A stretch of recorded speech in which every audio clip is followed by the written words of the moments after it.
Olá, meu nome é Rodrigo Reis Bela Martinez, eu sou advogado, atuo no contencioso estratégico e o objetivo deste vídeo é comentar um caso prático a vida aqui no escritório, em que muitos aspectos de direito se mostraram interessantes, principalmente de direito civil, direito do consumidor, direito aduaneiro e direito processual civil.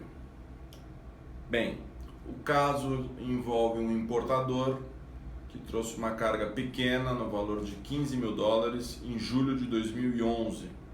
Esse importador passou por um grave problema financeiro, não registrou a DI assim que a carga chegou, o que ele fez somente em novembro de 2011, 4 meses após a carga ter chegado. Ela foi direcionada ao canal vermelho, passou por inspeção e só foi nacionalizada, desembaraçada em dezembro de 2011, portanto 5 meses depois dela ter chegado. Para a surpresa desse importador, quando ele pensou que finalmente ia liberar sua carga, o terminal de armazenagem exigiu dele o valor de R$ 150.000. Ou seja, em relação a uma carga de US$ 15.000, que em 2011, com um câmbio bem mais baixo, não deveria chegar a R$ 40.000, ele estava sofrendo uma cobrança de quase 4 vezes mais o valor da carga.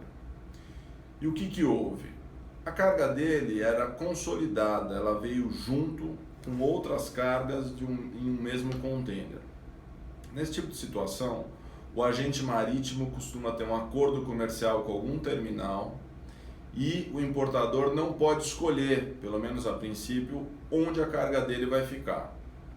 E diante dos problemas desse importador, a carga ficou no mesmo terminal.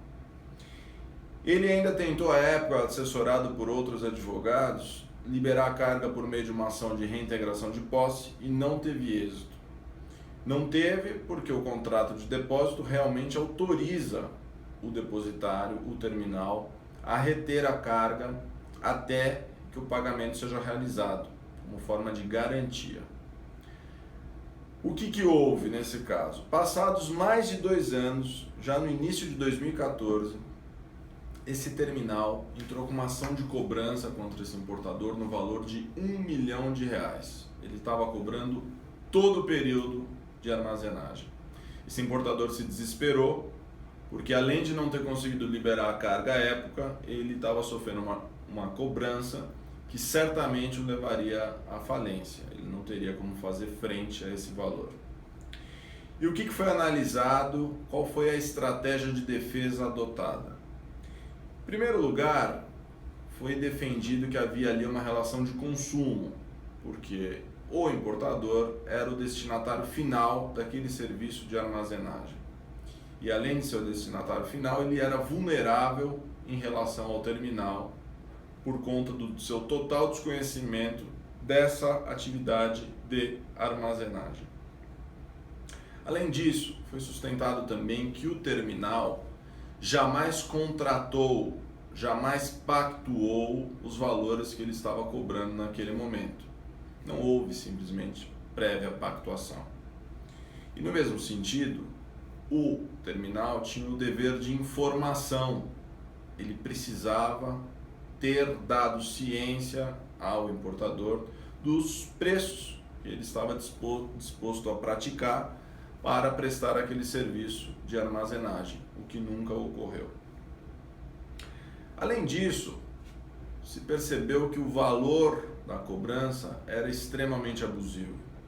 Para se ter uma ideia, na região do Porto de Santos, os terminais costumam cobrar mais ou menos, pela primeira quinzena, 0,45% de ad valorem sobre o valor da carga. Em relação à segunda quinzena, isso sobe um pouquinho para 0,5%. E a partir daí, algo como 0,04% ao dia sobre o valor da carga. No caso desse importador, o terminal cobrava 0,65% pelos primeiros 7 dias. E a partir daí, ele aumentava para 2,60% para cada 7 dias, e assim sucessivamente. Advogado não costuma ser bom de matemática, mas a diferença é de quase 8 a 9 vezes mais do que o valor de mercado, digamos assim. Além disso, foi percebido um aspecto interessante na conduta do terminal. O contrato de depósito, segundo o direito civil, realmente autoriza o depositário a reter a carga em detrimento do depositante, como garantia, até que ele receba pelo valor do seu serviço. Porém, nesse caso, lá em dezembro de 2011, 5 meses após o terminal estar prestando seus serviços de armazenagem, no momento em que esse importador exigiu a retirada e foi impedido por conta de uma cobrança absurda, nesse momento o terminal ele tomou uma decisão. E essa decisão fez com que ocorresse uma transmutação jurídica da relação entre as partes. Por quê? A partir daquele momento, o terminal ele deixou de prestar um serviço de armazenagem. A partir daquele momento, a carga só ficou com ele a título de garantia de pagamento pelo serviço já prestado. Portanto, ele não pode cobrar duas vezes pela mesma situação. É o famoso bis in idem, como é conhecido no meio jurídico. E isso foi sustentado em defesa. Agora, o argumento principal decorre da boa-fé objetiva. Obrigação que as partes têm de serem leais antes, durante e após o contrato.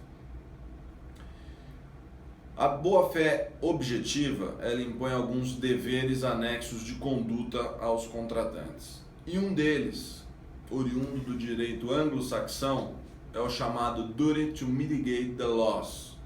Ou seja, o contratante tem o dever de mitigar, de reduzir o seu próprio prejuízo.